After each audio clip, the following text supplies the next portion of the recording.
Nay, please. Buuin niyo po yung sinabi niyo kay Tito Noah. Nay, alam namin ko na bigla lang kayo. Wala akong babawiin sa mga sinabi ko. Yun ang desisyon ko. At hindi ako nabigla nang inambush niyo ako at pinilit niyo akong harapin si Noah. Mga anak, hindi na ako teenager pa. Para kailangan niyo i-set up sa boyfriend ko para makipagbalikan? Alam ko naman na pakiramdam niyo karapat-dapat si Noah para sa akin. Pero ni isa man lang ba sa inyo? May nagtanong sa akin kung anong nararamdaman ko? Wala. Kinonsider ko yung feelings niyo. Pero sa akin pa rin ang huling salita. Buhay ko to. Ako ang magdedesisyon. Respetuhin niyo yun. Na hindi lang namin maintindihan bakit biglang nagbago yung isip nyo. Sinasabi nyo lag na walang kinalaman yung ex nyo sa bigla yung pag-urong sa kasal. Eh bakit ngayon lang nagbabago yung isip nyo kung kailan may nangyari sa lalaking yun sa Canada? Alam niyo naman, di ba, kung anong dahilan kung bakit kami naghiwalay ni Noah? Nung naghamon siya sa akin ng space, doon ko na-realize na hindi ko kayang mag-commit kay Noah o kahit kanino pa. Pero, Nay... Sabi ko na kung anong gusto kong sabihin. Magpahinga na kayo!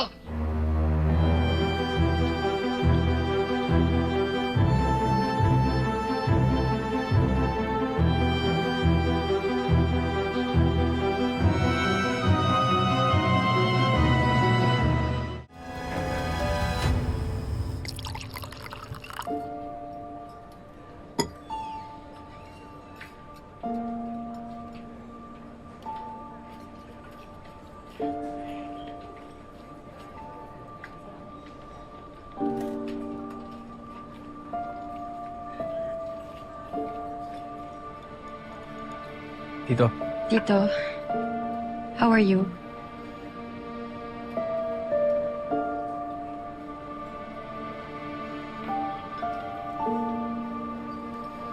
Kamusta po kayo?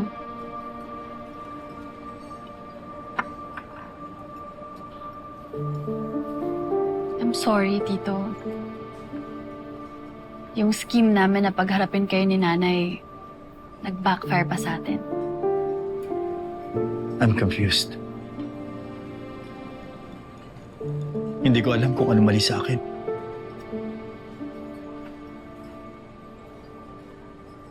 O kulang.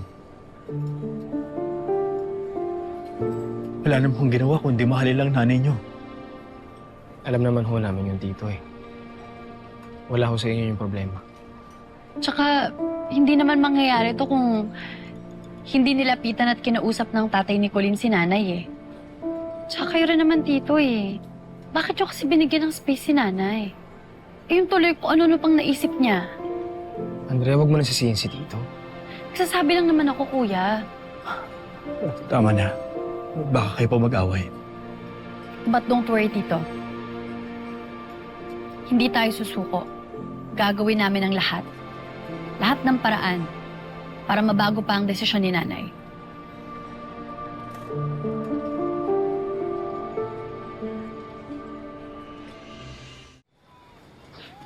Ah, Angge. Good morning. Okay ka na? Okay naman. Eileen?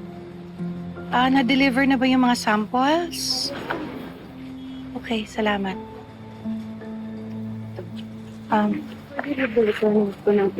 For delivery? Yes po. Okay. Alright. Salamat. Okay.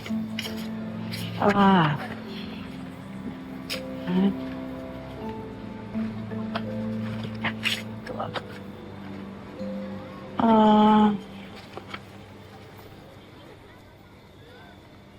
Grabe talaga ang epekto sa'yo ni Manuel, ano? Ha? Ang layo-layo ng Canada, milya-milya, pero grabe yung impluensya sa'yo. Isa ka papasa. Walang kinalaman dito si Manuel. Huwag mo nga siyang sisihin.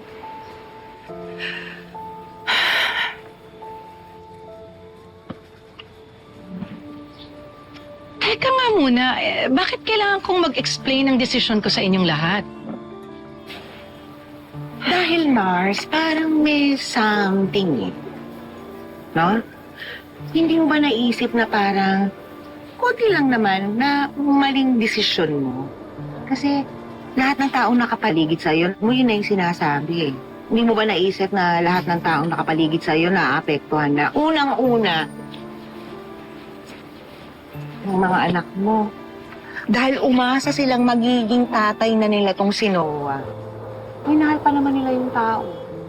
Ikalawa, itong kawawang si Noah, utang na loob. Naapektuhan na yung trabaho. Kung hindi late, absent. At ito ka, nabalitaan ko nung isang araw, naglasing daw nung gabi. Mars naman. Kaya siguro hindi mo naman masisisi ako na na-admit na ako dyan kay Manuel, di ba? Dahil siya ang root cause ng lahat ng kaganapang ito. Wala kang kinalaman dito si Manuel sa desisyon ko. Wey, hindi nga. Alam mo, Mars, feeling ko lang ha, in denial ka eh. Ayun, nakita ko na. Mahal mo pa rin si Manuel, no? Sayo ko na eh. Kasi ba naman, di ba, bigla na lang nagbago yung ihip ng hangin. Ikakasal ka na eh. Ikakasal ka na. Pero nagbago pa rin ang desisyon mo. There's really a something. Ganda, mag-real talk tayo ha. Sabi mo sa akin yung totoo. Bago ka matulog sa gabi ganito, sino yung iniisip mo? Noah, Manuel. Sino? Sagot? Wala. Talaga lang ah. O, sige. Pag-gising mo sa umaga ganyan, sino yung unang pumapasok sa utak mo? Sagot? Aba. Mo ko niloloko.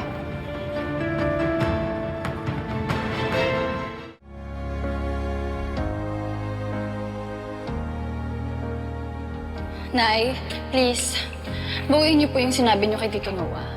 Nay, alam namin ko na bigla lang kayo.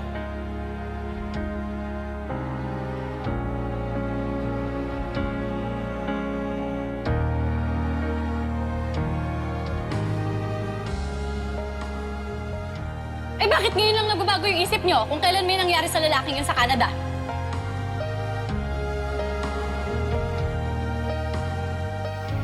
Nagigilty po ako kasi, Nay. Feeling ko po, ako po yung reason kung bakit kayo naghiwalay ni Tito Noah. Yung mga pangungulit ko po sa inyo about kay tatay. In denial ka. Mahal mo pa rin si Manuel, no? Sayo ko na eh. Kasi ba naman, di ba, bigla na lang nagbago yung ihip ng hangin. Ikakasal ka na eh. Ikakasal ka na. Nay, si Tito Noah po nasa labas. Lasing. Ano? Velma! Velma! Velma, can we talk, please? Noah, anong ginagawa mo dito? Hindi mo sinasagot ang tawag ko. Message ko, hindi mo... Can we talk? Lasing ka eh. Umuwi ka na. Ayoko! Tama na.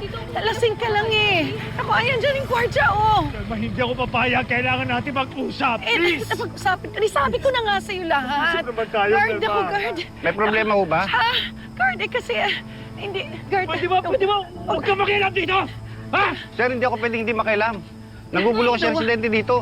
Huwag ka makialam, sinabi! Nawa, lasing ka Kasi lang huwag eh. mo kawakin! Huli ka na. Wag, tama na. Base!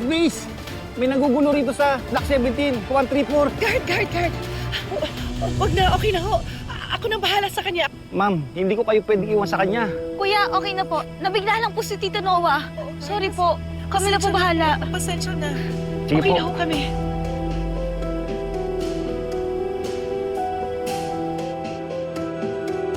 Ano pa naman, Noah?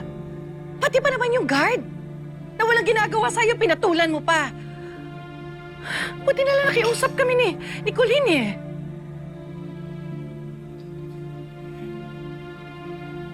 Ito, magkape ka muna para mahimasmasan ka. At para makauwi ka na rin ng ayos. Sige na.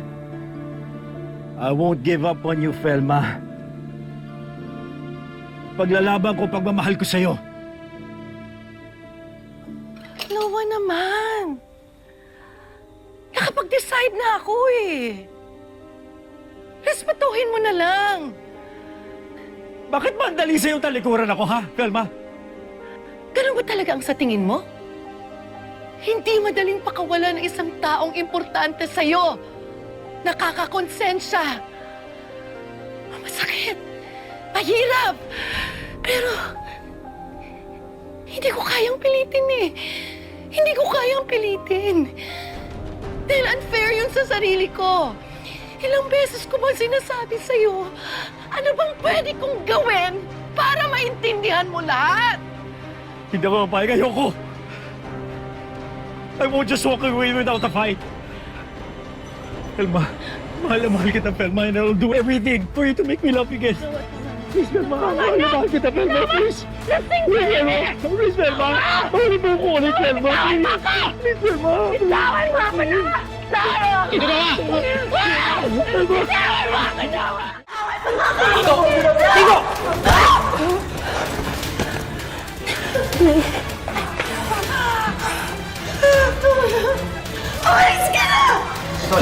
Felma, I'm sorry. Dito, halika na. Sorry. Halika na. Please. Please. Please. Halika na.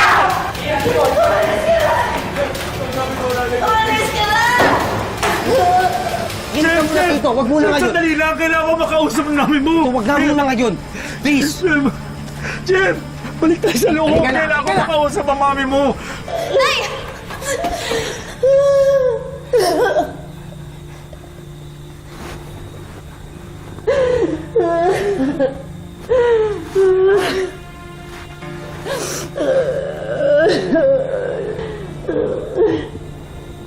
Jem, I need to apologize. Hindi ko sinasadya. Alam mo naman, mahal ko nanay mo at pinirespeto ko siya, Jem. Dito nire-respeto, pinapastos nyo nga eh. Nagsisisiyan ko na yun, Jem. Jem, I need to go inside, please. Nakikiusap na ako sa'yo, Jem. Hindi ko na kasi matanggap na naiiwan na ako ng nanay mo. At basta na lang ayaw niya na sa akin. Jem, please. Gusto ko mag-sorry sa kanya. Tito, wag muna ngayon. Lalo na magagalit si nanay eh. Palamigin niyo muna. Sige na, umuwi po muna kayo. Tito, makinig na, please. Ihatid ko na po kayo. Selma, I need to apologize, Jeff. Susunod na po. Kaya umay ko kita iba.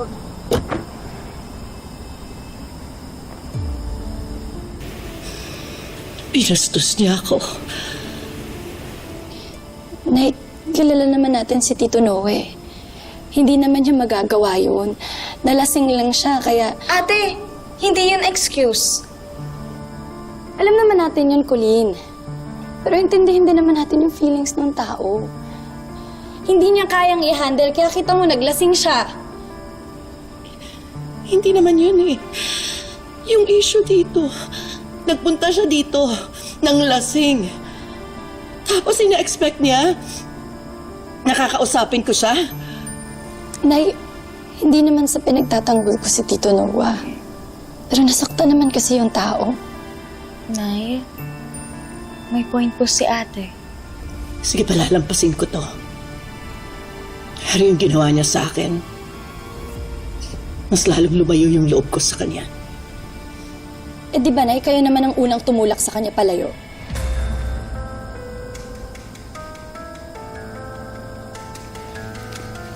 Kasalanan ko ba talaga? Ha? Oo. Sabihin na natin. May mali ako. Dahil pinaasa ko siya. Saka dapat hindi ko na lang siya sinagot. Sana hindi na lang. Pero wala na ba akong karapatan na magkamali? Ha? Bakit hindi niyo maintindihan? Bakit hindi niyo maintindihan yung decision ko? Madali naman maintindihan eh. Kung hindi involved dito yung lalaking nang iwan sa inyo. Si Manuel na naman! Siya pa rin! Oo, Nay! Siya pa rin! Kasi kung iniwan niyo si Tito Noah, bago kayo magkaroon ng komunikasyon sa lalaking yon, hindi ka namin kwekwisyonin. Ate, ano ba? Bakit ba pinipilit mo na may kinalaman si tatay sa naging desisyon ni nanay? Kasi yun ang nakikita ko, Colleen. namin ni Kuya. 18 years nang wala sa buhay natin na lalaki yun. Wala na siya dito. Pero hindi pa rin tayo matahimik. Kahit anong gawin natin pag move on. Sumisingit pa rin siya sa mga buhay natin. Nakakasawa na.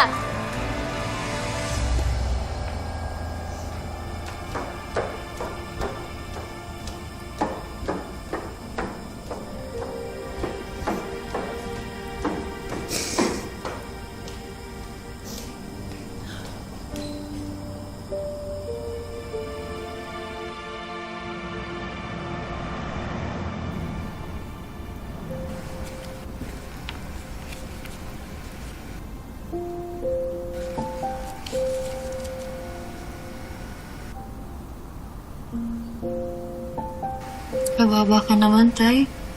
Sinisisi ka ni ate sa naging desisyon ni nanay. Colleen? Ay, kunin ko lang yung laundry mo, ha?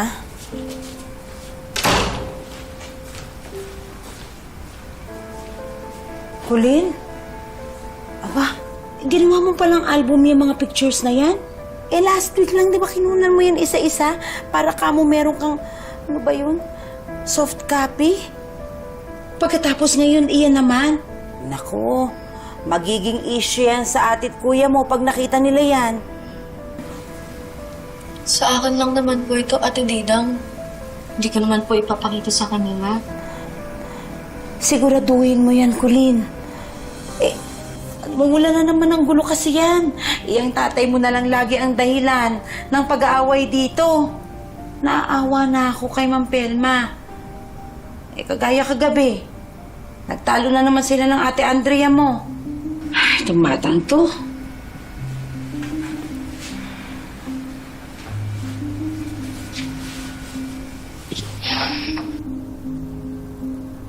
Tay, kahit si Ate Didang kayo pong sinisisi, wala naman kayo dito. Kumusta na po kaya kayo? Ayan, let's go mga kasisig! Ito na yun ha, kumpleto na yung product sa bibit-bitin natin. Pagsamasamahin nyo please ha, isalansan nyo na yan sa mga scarves nyo. Tama ba yan? Kumpleto ba yan? Okay, isalansan nyo na ha. Pagsamasamahin nyo please. Pupunta na kayo sa mga grupo nyo, ha? Tapos yung mga listahan na sa amin ni Nanay, ni Colleen, tsaka ni Andrea. Pupuntahan yung convenience stores, tsaka palengke na pagsasampulan ng mga grupo, ha? Malito. Asan yung kasama nito? Pagsamahin nyo. Parang Alam niyo yung mga kulang gagawin to, niyo? eh. Velma. Velma, I'm sorry. I'm sorry for what happened last time. Okay na yan. Kalimutan na natin yan. No, it's not okay. Nagkamali ako. Can we talk? Okay. Tama, Yan na yan please. ha. Tama na yan, guys. At saka yung hairnet, gloves, huwag niyong kakalimutan. Please, be professional. Ay, Nay. Ito na nga. Okay. We're ready? Let's go, mga Okay, let's go mga kasisig! Halika na, halika na, halika na, halika na! Tara na, let's go! Grabe yung nangyari, no? Dinumog yung pwesto namin, yung team namin. 1 oras lang, simot. Sa amin din eh. Dahil pang naghahanap. Grabe kasi solid talaga yung sisig ni Bunso. Sarap na sarap nga sila din sa Bunso. Ang galing nyo. Parang kami yung mga sarili nyo. Congratulations, guys. You did a great job. At dahil dyan, may papansit at pa-ice cream si Bunso. So, ayun, tara na, mag-celebrate na tayo. Salamat, Bunso! Thank you, Bunso.